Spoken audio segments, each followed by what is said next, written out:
You're listening to The Physician's Mind, raw stories and real talks from people striving for greatness in medicine and in life.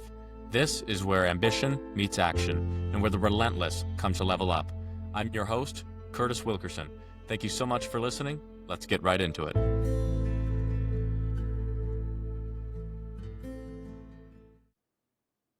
Today on The Physician's Mind, I'm joined by Dr. Gregory Hill, surgeon, Army veteran, and author of Through It All. Dr. Hill shares his inspiring path from a defining moment in high school to life as a deployed Army surgeon. We dive into the challenges of medical school, family, and combat deployments, and what it really takes to lead in high-pressure environments. Dr. Hill also reveals what he looks for in great surgeons and why mentorship, presence, and grit matter more than ever. Get his book at drhill-inspiringandeducating.com and get your free guide, 10 Rules for Mental Toughness and Peak Performance at www.thephysiciansmind.com.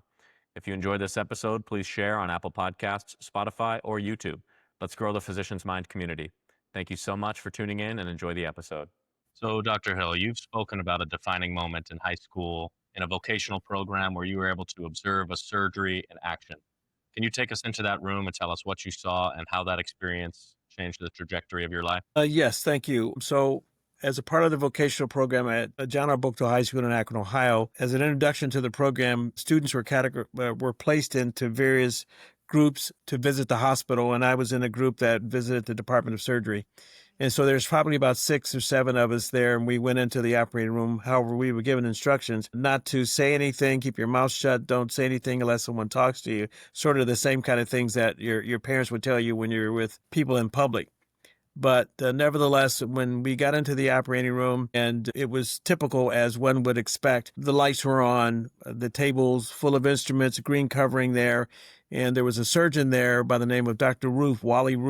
Walter Roof, gregarious, fun-loving kind of guy, and he welcomed us into the operating room, said, "Students, so good for you guys to be here. Thank you so much." And there was a gentleman on the table. He was doing performing a surgery, but he stopped and turned around and said, "Well, welcome to the operating room at Akron City Hospital. And do any of you have any questions?" And I don't know if any of it even asked questions, but I saw what he was doing at that time, performing a surgery. He was fun-loving. He had control of the room. And I, as I tell in the book and in public stories, I had an epiphany. I had an awakening experience that really said to me, I think that this is what I want to do. I said, "This is so cool." And I said, "This is what I want to do with my life." And it was at that moment that I decided that's what I wanted to do. Little did I know, however, that it took a lot more than just that epiphany, but that epiphany opened my eyes, so to speak. And then I began to become a little bit more serious about my grades in school. And not that I was a bad student, but I probably could have been better. And that really was a defining moment from that point on. Absolutely, sir. And a big theme that I drew from reading your book was that if you put your mind to something,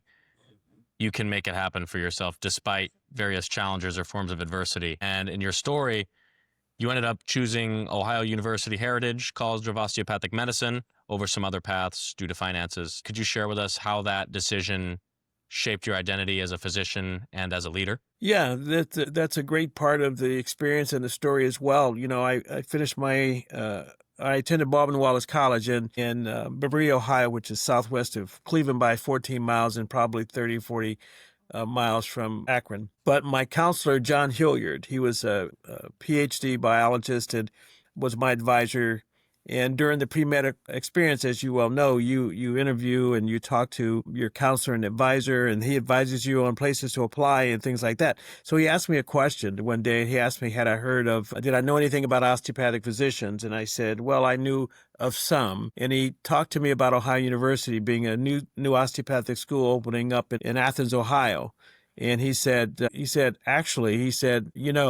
good school and they're looking for, he did not use the term underrepresented minorities. He said they're looking for minority students who are well qualified. That's exactly how he put it. And he says, you have great grades. And he says, you're a great young man. And he says, I think you should go down to the school and visit the school. And he said, as a matter of fact, he said, I think we should go down to the school. And so we drove down to Athens, Ohio, about 3.5 hours, almost 4 hours away. And they had a recruitment weekend, and they wanted to showcase the program because it was a new school. And so speed through the story, I applied to Ohio University and I had an interview, but I also applied to several other schools, allopathic schools, Ohio State University of Cincinnati, University of Toledo, Medical College of Ohio at Toledo at the time, and Case Western, Neomed here in the Akron area. And I had some interviews, I had some denials, and I had interviews, for example, at Wright State, where I ended up being on the waiting list. I had interviews at Medical College of Ohio, where I also was on the waiting list. And I interviewed at Ohio University. It was a very, very good interview overall. And they were the first one that offered me a spot. And so I had the debate, actually, of whether to wait for the waiting list to see if I would have been accepted there to an allopathic school. But I had a professor that I met at the University of Toledo or Medical College of Ohio. Barry Richardson was his name. And he said to me, he said, Greg, I think you will be a good physician regardless of the letters behind your name. And he said, if you get an Ohio University, you should go. Don't wait. And he must have known something that I didn't. So I responded to Ohio University. I paid my fees, and that's where I went. So I had one acceptance and two waiting lists and chose to go to Ohio University. Remarkable experience there. I'm very, very grateful for my education there, and it's been a great journey. Wonderful. Yeah, I mean, it goes to show the power of a supportive mentor that you may find along the way, sir.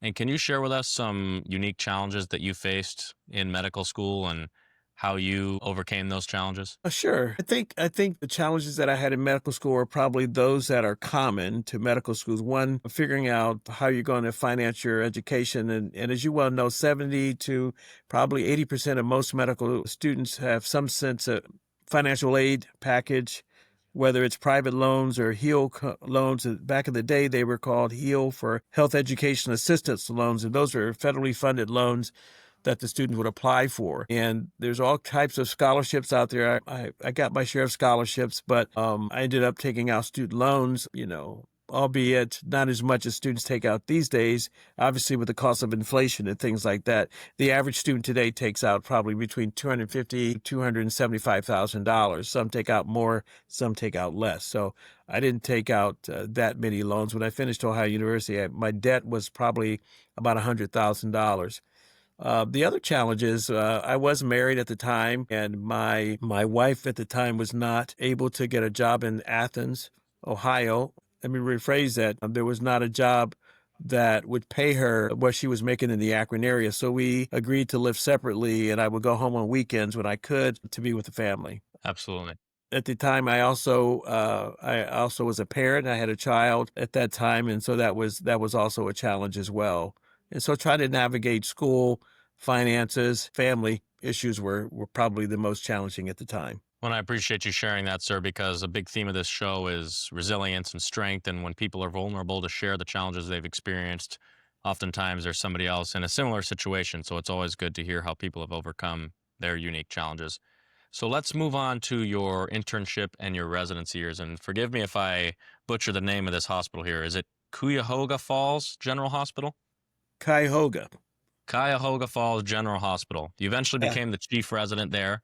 Can you tell us some lessons that you learned from that period, perhaps some that continue to influence how you teach others today? Well, yes. At the time, 1986, Falls General was a small private osteopathic hospital, was solely osteopathic, probably with a couple of allopathic physicians on staff, but we were under the direction of the American Osteopathic Association, or the AOA. So in terms of medical education, or postgraduate medical education in terms of residencies, we completed a one-year rotating internship. So every DO that graduated had to do a rotating internship so that we were exposed to basic sciences, internal medicine, family practice, OB-GYN, pediatrics, and some surgical subspecialties, emergency medicine as well. Then, once we started our internship, basically we then had to apply for the residency that we liked or we wanted to pursue. Prior to my going to medical school, as you well know by reading the book, I was a surgical tech, right? And so I felt my gift was in surgery. I was a highly technical guy, and I liked the microsurgical kinds of things. And so my goal was to pursue a surgical subspecialty. And so as I started my internship, I applied for the orthopedic residency, was fortunately selected for the residency, and I was very grateful and honored and humbled to be a resident at the hospital. And so I wanted to make sure that I wanted to make sure that I would be successful. So I felt like I was an overachiever. I knew I was an overachiever. Most of us in medical school are overachievers anyway. So I was really achieving and trying to be an excellent resident, trying to work hard to be the best that I could be. Excellent. And that's another one of the themes that I've drawn from your book is you are somebody who strives for excellence, not just in medicine, but in life. And that's a beautiful thing to do. And I think that's something that everybody should consider as they move through life to create a life of meaning. Back to the Absolutely. theme of challenges, what were some of the challenges that you faced in your residency training, and how did you move through those challenges and overcome them to become stronger? Well, the challenges in the residency program are probably common to most residents. That is time management, that being on call every third night, being prepared for surgery the next morning, taking care of patients in the emergency room, having a family at home, trying to navigate, maintaining a household, being a parent. When we started our internships and residencies, we didn't make a lot of money. Honestly, I think we made probably $21,000 or $22,000 in 1986. And so many of us had apartments in our houses. Once again, the finances were an issue there. And not that we were living above our means by any stretch, but finances were a challenge. And as a result, I was moonlighting, up side gigs, as we call it these days, side gigs. But I had a side gig where I did medical charts for psychiatrists for pay, do discharge summaries. In addition, there's a place where individuals come to donate plasma, and it was called Plasma Alliance. And so I would go in and spend time covering patients there to make sure patients did not have any, bad reactions to getting their cells back at all and things like that. So they paid about $25 to $30 an hour. I thought that was a lot of money at the time. And so I was able to work there. But the challenge really was to try to navigate all of the things that you had to do as a physician and resident, all the things you had to do as a husband and a father, and trying to figure it out and make sure everything worked out well. Most definitely. So first and foremost, the finances of the time being a resident, you had to make some extra effort to do things outside of just your residency training to make ends meet. You were balancing the high demands of the world of residency on top of being a husband and a father. I can imagine that was extremely difficult. Yes, yes, and if I can be candid, it was challenging in that because I was gone from home a lot, right, and moonlighting, and then so it put some stresses on uh, uh, our marriage to some degree, and unfortunately, we ended up divorcing toward the end of my residency program before my fellowship, or at least separating at that time, which was very, very, very stressful. So you talk about challenges there. Then the next phase of that whole life piece of finishing residency, going into a fellowship, starting practice, was very, very difficult. Then having to deal with being a dad and being away and trying to navigate that space. But, thank goodness it all worked out. It has all worked out well. What was it that drew you to continue specializing in hand surgery, microsurgical reconstruction? And now, how has that subspecialization shaped your perspective on precision, on patients, and on your practice in general? Well, choice for excellence started way back when. I go back to the time where I was a surgical tech, and once I finished undergraduate at Baldwin Wallace College, I did take what's called a gap year. I was tired, and I wanted to take a break and apply to medical school at that point in time. I received a phone call from a surgeon, Dr. Frank Forshew, and was one of my former mentors. And he was a hand surgeon that I met many, many years ago at Akron City Hospital. And I had a random phone call from Dr. Forshew, and he congratulated me and said, "Greg, this is Frank Forshew. I want to congratulate you on graduating from Baldwin Wallace College, but I really want to congratulate you for applying to medical school. I hear you're going to apply to med school." I said, "Yes." I said, "Well, what's going on?" He says, "I'd like to talk to you about an opportunity during this year that you're going to be off." I said, "Well, what's that?" He said, "Well, I'd like for you to come work on our team." And he was this large gentleman, 6'4", just a gentle giant, charismatic, pleasant, knowledgeable, hardworking, and someone that I would emulate, if you will. And I said, "Well, I would be honored to work on your team." And I said, "Well, but you would hire me knowing that I'm going to leave in a year to go to medical school." So I said that with the assumption that I was going to go and be accepted, which it turned out exactly that way. And that year was also a wonderful year working with him side by side as his surgical tech and as his surgical physician's assistant in the office, seeing patients on my own, uh, helping out in surgery, working under the microscope, doing microscopic research on laboratory animals and things like that, learning how to do microsurgery then. And, uh, you know, so when I started medical school, I had a really, really good idea of what I wanted to do and how I wanted to pursue that. And so that was another factor that really helped me make a choice of what I wanted to do. Right. And any of the hand surgeons that I've ever met, they call us joke hand weenies because we like detail. We like intricate things. We like working under the microscope. We like putting nerves and arteries and tendons back together. So it's a smaller thing. It's a micro kind of thing as opposed to macro, doing hip replacement, spine surgery, and things like that. And so those are the things that I've been drawn to forever. And so that's where the excellence has come from, of trying to restore and reconstruct individuals back to good function. And that's the exact mentality it takes to be able to do so successfully. I wouldn't imagine there's many other options. Right, exactly. So, Dr. Hill, let's start talking about your experience in the military. You served over 20 years in the Ohio Army National Guard and in the U.S. Army Reserves. What was it that first led to your military service, and how did that sense of duty influence your medical journey? So one of the recurrent themes that you have heard and will hear during our podcast is the fact that, like most medical students, I was financially strapped. I'd come from a family of individuals who had served in the military. My stepdad was in the military. My brother had gone to West Point. My stepbrother had gone to the Air Force, right? And I had a younger brother who went to the Army. So we all had served, right? And in medical school, I went to a conference where there was a lot of vendors there, right? There were vendors there. They were showcasing different things, Air Force, Army, Navy, things about different medical schools. And so I was approached by a gentleman. His name was General Warren, Aaron Warren.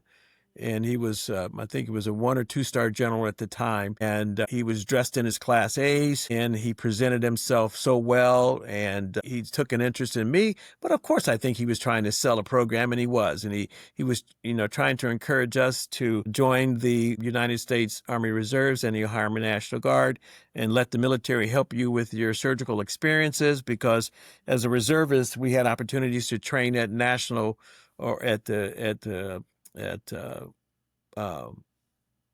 national facilities like Walter Reed, Eisenhower Army Medical Center, Brooke Army Medical Center in San Antonio, places like that. So as a reservist, you could actually do that. So I signed up to join the reserves and the Ohio National Guard my first year of medical school in March of 1983. I thought that it would be twofold, that I would get paid a stipend per month. And the stipend I was paid was just enough, was a little less than $200, was enough to make my car payment. And then we had the typical reserve duty, as you well know, 1 weekend a month, and then 2 weeks or 15 days of summer camp a year up in Grayling, Michigan. And so we would do that, but it was a wonderful experience. I met the best people, some of the best people I could ever meet during my 23 years of serving in the Guard and the Reserves there. Yes, sir. It is a rich experience. And of course, thank you for your service. And let's start diving deep into your deployment experiences. It takes a tremendous amount of bravery and courage, as they always say, because it's true. Yes. You faced the direct possibility of death or serious dismemberment in the 2 deployments that you went on. Can you walk us through those experiences? What were your roles, and how did these moments overseas test you, both personally and professionally? Well, I'll tell you, that's a true test, because up until that time, let's see, I joined the reserves in the National Guard in March of 1983. Everything up until that time, we were doing peacetime training, where we would go to Grayling, Michigan, and we would do land navigation. We would stay out at night. We went to range fire. We had a medical clinic, and so we were going through the proper training and the motions to prepare for an event, right? Although an event never came. Then in 1991, you were probably not born yet. In 1991, there was a conflict in the Middle East, and it was a very short a very short skirmish, as they called it, and I was not involved in that. I thought I was going to have to go, but I did not have to go. And then I was told at a meeting that the next conflict would be in the Middle East. And so we should start preparing to train to go to the Middle East. And again, this was peacetime, and it was very difficult to understand that at some point in time, we probably was going to have to go to war. And then this thing happened called 9/11. And 9/11 occurred, and then it sort of shook my world. It shook my wife's world. It shook the world of the United States, if you will, if I can say it in that way. And then I knew that at some point in time I was going to be deployed, but we didn't know when. And I was with again, the Ohio Army National Guard, and I was with what was called the medical detachment group of the Ohio Army National Guard, where all of the medical assets were in one unit headquartered in Columbus, Ohio. And we would have our drills one weekend a month, and we started preparing troops, doing physical exams on troops, making sure that troops were suitable to be deployed to Iraq. But first, it was Afghanistan. So if you recall that history, when President Bush determined that it was the Afghanis who were behind the 9/11, we started a war with them. President Bush #1 had been involved in a war in Iraq, and so simultaneously a second war started. And so you had two wars going on, and you're trying to figure out now what's going to happen. And so it was all hands on deck. And so I was deployed in November of 2000. It was very, very, very difficult. But one thing I want to tell you and the audience as well that was incredibly challenging. Although I knew the phone call was going to come, I didn't know when it was going to come. And I'd finished a day of surgery. It was a Thursday afternoon, and I clearly remember this. It was a Thursday because my surgery days are Mondays and Thursdays. And I received a phone call from Colonel Ulrich. He was the state surgeon at the time. And I was in surgery. I was finished surgery doing paperwork, and I received the message, Dr. Hill, there's a phone call for you. I said, who is it? They said, oh, it's someone in the military, I think. And it sort of went like that, exactly. And I said, who is it? They said, oh, it's Colonel Ulrich. And I said, yes, Colonel, proper military etiquette. Yes, Colonel, how can I help you today, sir? And he says, well, the trauma surgeons in Baghdad are getting hammered, and they need you to volunteer. Truthfully, I said, well, what does that have to do with me? And so I quickly, I thought that, I'd been just married 1 month before 9/11. I started feeling anxious, concerned about being deployed. What would happen? What's the process of being deployed? How do you get there? How long is the flight? What happens to my family? Colonel Ulrich kind of walked me through some of that. He said, I said, well, I don't want to volunteer. And he says, but if I'm put on orders, I would be honored to serve. He said, okay, your orders will come in 3 weeks. And they did come.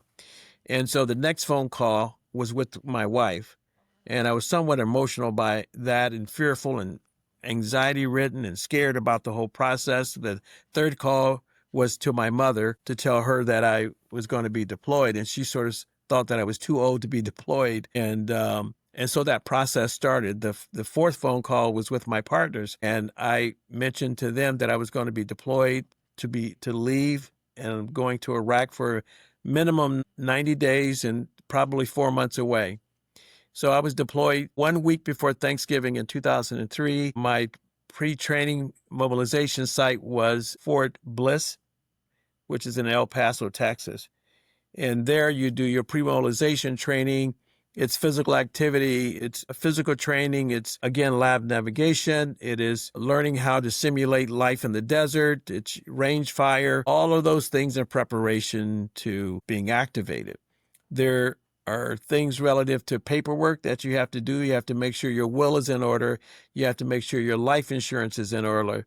It's almost as though the military is preparing you to die. And I understand that, but it was very stressful, right? And, my family, we're people of faith. And so my church rallied around me. My practice rallied around me at the time, not at the beginning, but later on they did. My friends rallied around me and things like that. And so speed through that piece of it. And then I arrived in Baghdad in the first weekend of December 2003. There's an orientation, but I want to share something with you in the audience. We were talking about challenges, right? We left El Paso, Texas to fly to Georgia to pick up other troops, then to Germany, and then from Germany to Kuwait. We were in Kuwait for about 24 hours, and then we left Kuwait in the mid of night. We arrived in Baghdad late at the night in the wee hours of the morning, and the person in the flight, the pilot said, prepare yourself for a combat landing. And I didn't know what that was. And it was extremely stress provoking.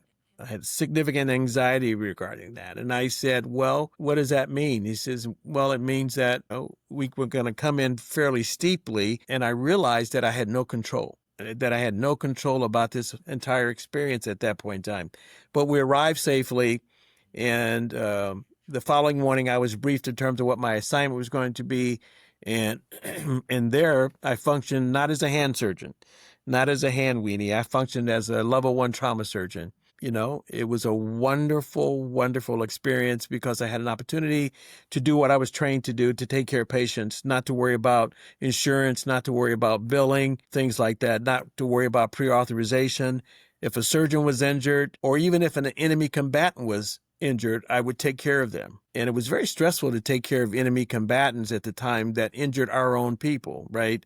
That were involved in firefights or explosion or improvised explosive device injuries and things like that. But my job was to take care of patients, and I was able to do that. And I had some wonderful experiences to take care of patients and civil contractors and things like that. But it also gave me the confidence to really realize that I was well trained, and that all of my training from the beginning to now or to then, I was prepared for that time in my life.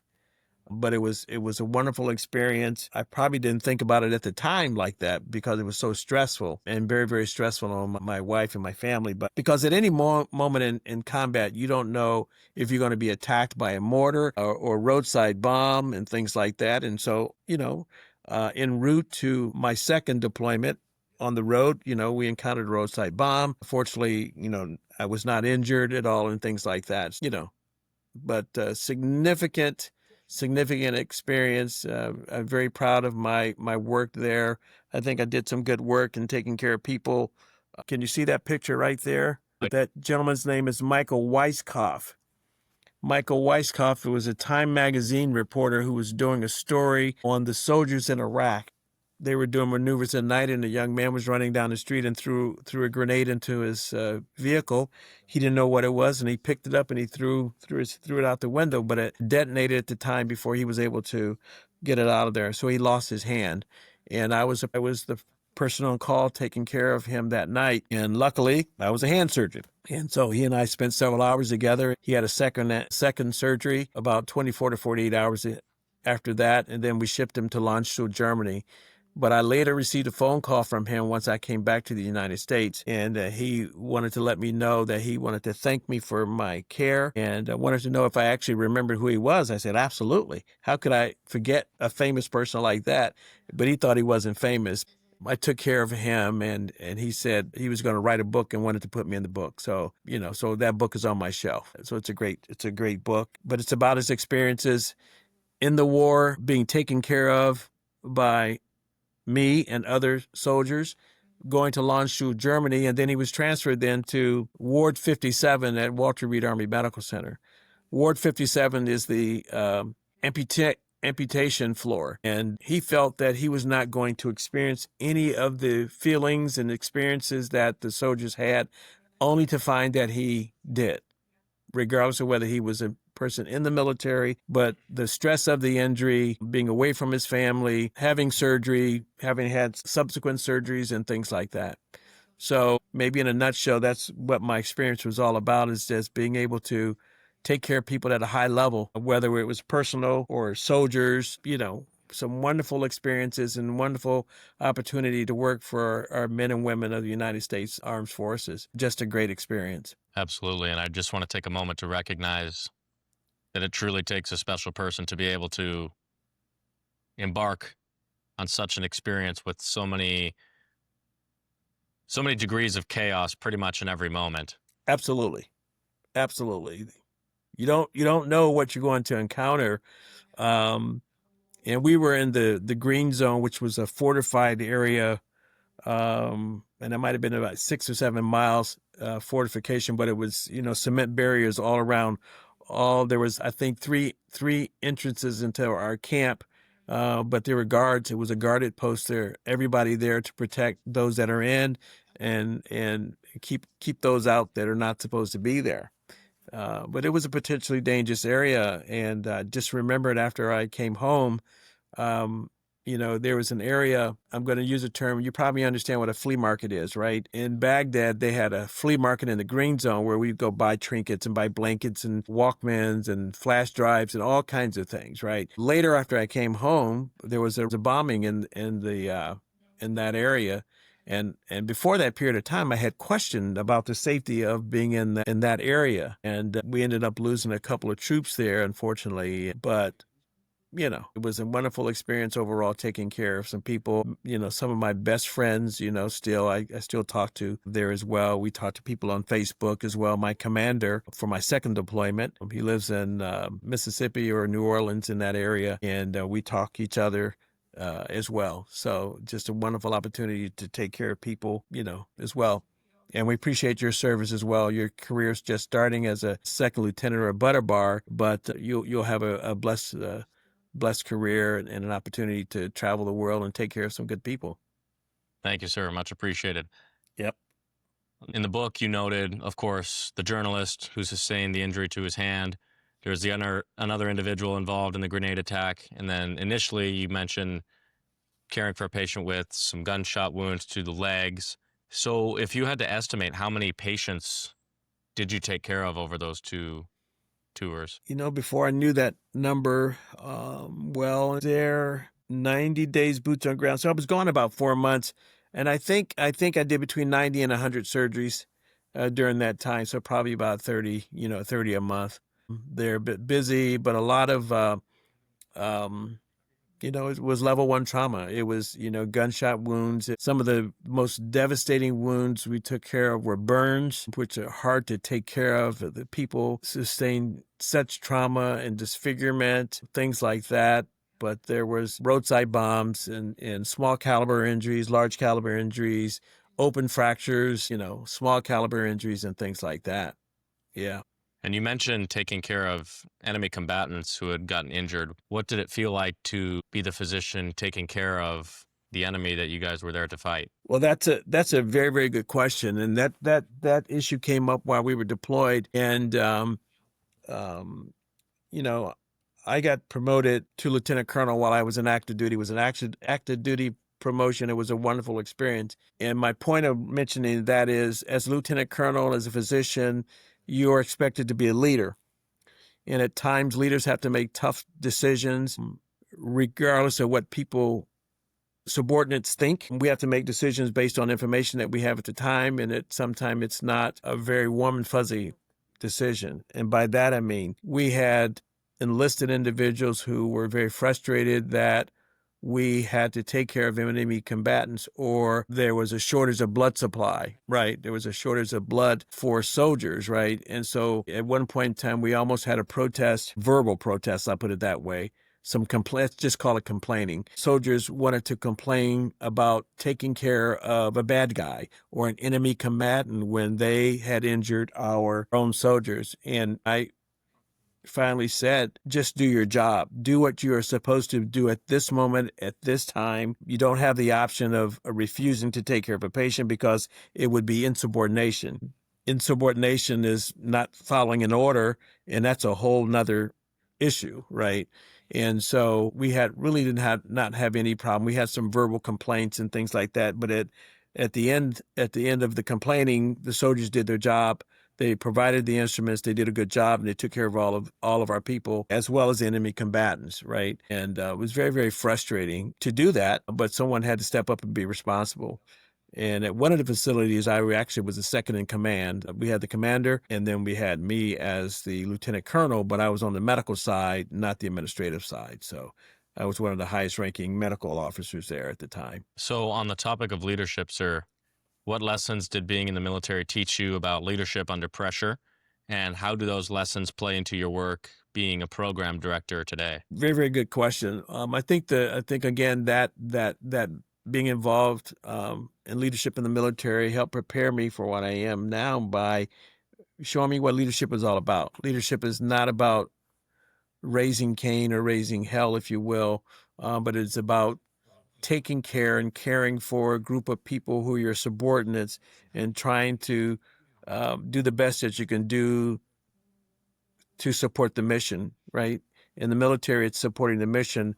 In the civilian side, it's supporting institutions, it's taking care of patients and doing what you're supposed to do as a provider. As a program director, as in a residency, it is about taking care of your residents. The residents are like your family members, right? You are advocating for them, you are educating them, you're teaching them, you're advising them, you're coaching them.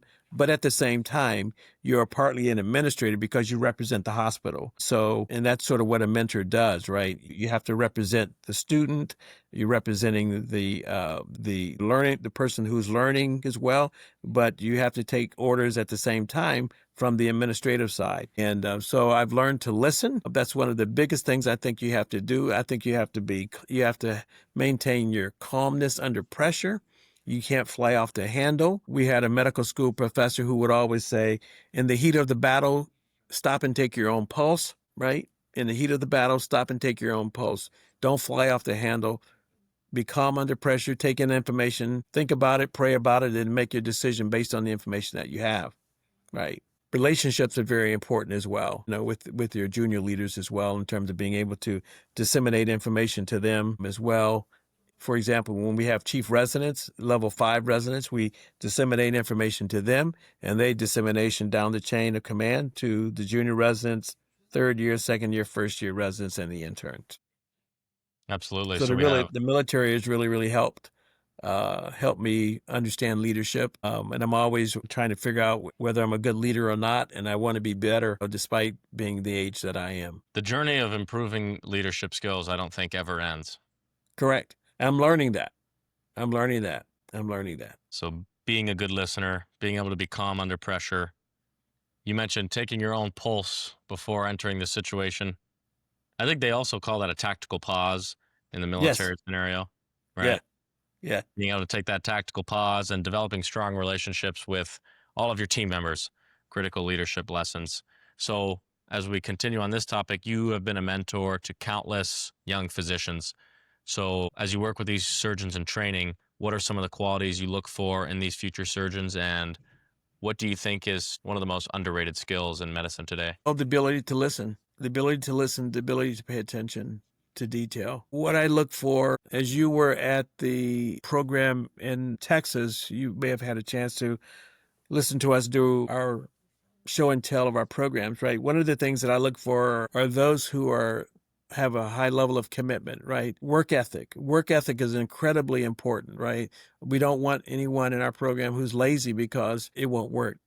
I oftentimes use the analogy of the Navy SEALs, and I may have used that analogy then. The Navy SEALs work, as you well know, but the Navy SEALs work in small elite groups that are highly trained individuals. Everybody that's a Navy SEAL, for example, if we say SEAL Team 6, every soldier in SEAL Team 6 knows the other person's job, right? And they rely on each other to get the mission done, right?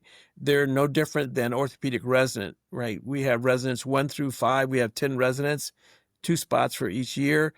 And those residents have to rely on each other to get the job done. The job is to take care of patients, right? But for example, if the person on call is in surgery and there's a patient in the emergency room with an injury, the message goes out to the person who's on the floor. The person on the floor goes out and takes a pager, and they go to take care of the person in the emergency room. Then there's a checkout, right? The people come together at the end of the day and they go over lists and they present lists. Hey, do you have such and such? Oh yeah, I can take care of that for you. It is teammanship. It's work ethic. It's camaraderie, things like that. Commitment. Great. Yeah. Commitment. Being able to listen, truly pay close attention to detail, be really committed to your craft, demonstrating a strong work ethic. And you did use the Navy SEAL analogy at the conference. I remember it now that you've mentioned it, and it makes perfect sense. They're both small teams. They both have high level work to do, and they need to be able to understand the job of everybody around them, and of course, be a good teammate. Absolutely. Absolutely. Absolutely.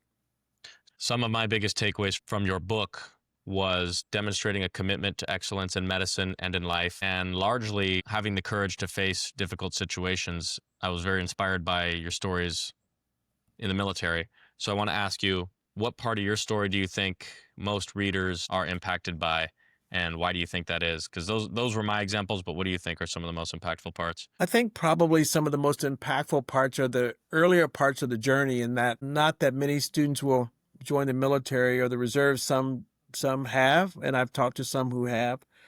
But I think some of the students early on will resonate with that piece of the story where I wasn't sure what I wanted to do. That I did not have, that I didn't have the support of a counselor in my high school who supported my dream. My parents didn't, not that my parents didn't support my dream, but they did not have the finances to help me to send me to college. That is more common than you can imagine. There are students out there who have listened to the naysayers and decided to not pursue their dream because of lack of finances or lack of commitment or lack of mentoring or lack of guidance, right? Lack of encouragement. And those are the strongest things that I think individuals probably take away from. Like, through it all, despite it all, I still became successful. And if I was able to become successful, so can you. You can do it, but there's some sacrifices and things you have to do. You have to make. You have to make some sacrifices. You can't do everything all the time. Everybody can't do everything all the time, as the saying goes, right? You Mm-hmm. have to be committed. You have to focus. I went through those same I went through those same things, the same issues and challenges. I was trying to, in high school, or in college, I was trying to do everything. I was trying to play sports. I was trying to date and have a girlfriend. I was trying to have a job. I was trying to be pre-med in college, right? And all of those things take away from your time, right? And you have to learn early on, it's time commitment, putting in the time, excellence, getting your grades, putting out that outside noise, and pursuing your craft. That's what people have to get it. Despite all the information out there, you can be successful, but there's some things that you have to do to be prepared. Don't let anybody talk you out of doing your dream or pursuing your dream. It's a great message. You set a vision, a clear vision for your life. You can attain that vision despite all of the adversity, despite all of the chaos, the confusion. If you are committed, if you put in the time, you avoid the distractions, you strive relentlessly for excellence. It's a great message. Amen. That's it. That's it right there. That's it right there. You can do it. And if I can say one thing before we finish up, I think a lot of individuals out there see success, right? They see my success, my wife's success. My wife had a challenging background as well. My wife had 7 siblings. There were 7 siblings. Her mom was divorced, and they lived in a 2-bedroom house in Oberlin, Ohio, right? And she was not the oldest, wasn't the youngest. But can you imagine a situation like that, right? Mm. She didn't have money to go to college either. And she said, but that's just the way it was. They had to figure it out. And what I was going to say was, there's individuals who see the end result of what we have been able to do. They see that we've been successful. We see, we take vacations. We've been to some nice places. We like to go to Hawaii. We take a vacation every year or something like that. We have a nice house, whatever a nice house is, right? Or we drive the car that we want to drive, right? And so some of those material things that probably don't matter, people see that from the outside and they make opinions or judgments about that.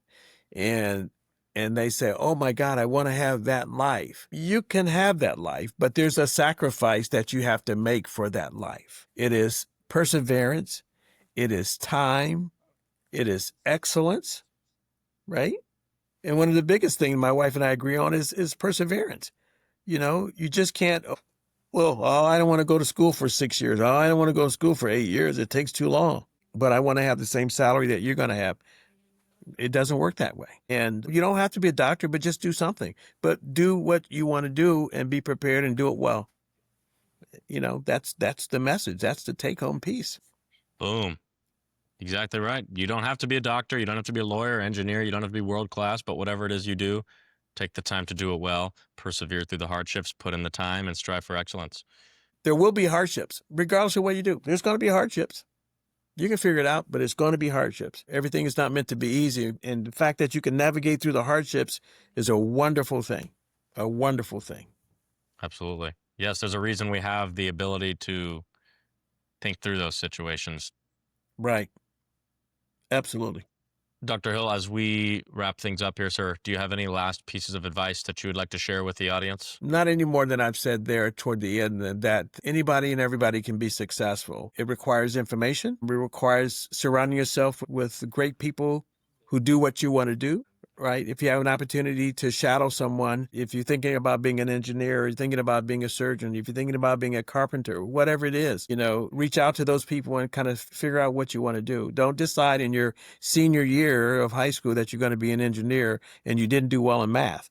Those things don't work out well together. Have a plan for your life, right? And be serious about it, Most definitely, sir. Yep. Well, Dr. Hill, thank you so much for your time. Thank you for your service, and I appreciate all of the advice that you've shared today. Curtis, thank you very much. And audience, thank you very much for listening to me share a little bit about my book, Through It All, How Sacrifice and Service Helped in Achieving My Dream of Becoming a Surgeon. Again, I thank you very kindly. And the book can be found on Amazon. Search Amazon, Dr. Gregory Hill, Through It All, or through my website, drhill-inspiringandeducating.com. Thank you guys so much. Again, thank you. Of course. Anywhere else the audience could reach you if they had any questions, sir? Yes, they can reach me through my email at gregory.hill3@yahoo.com, or the address affiliated with the book, drgregoryhill39@gmail.com. Thank you. Thank you, sir.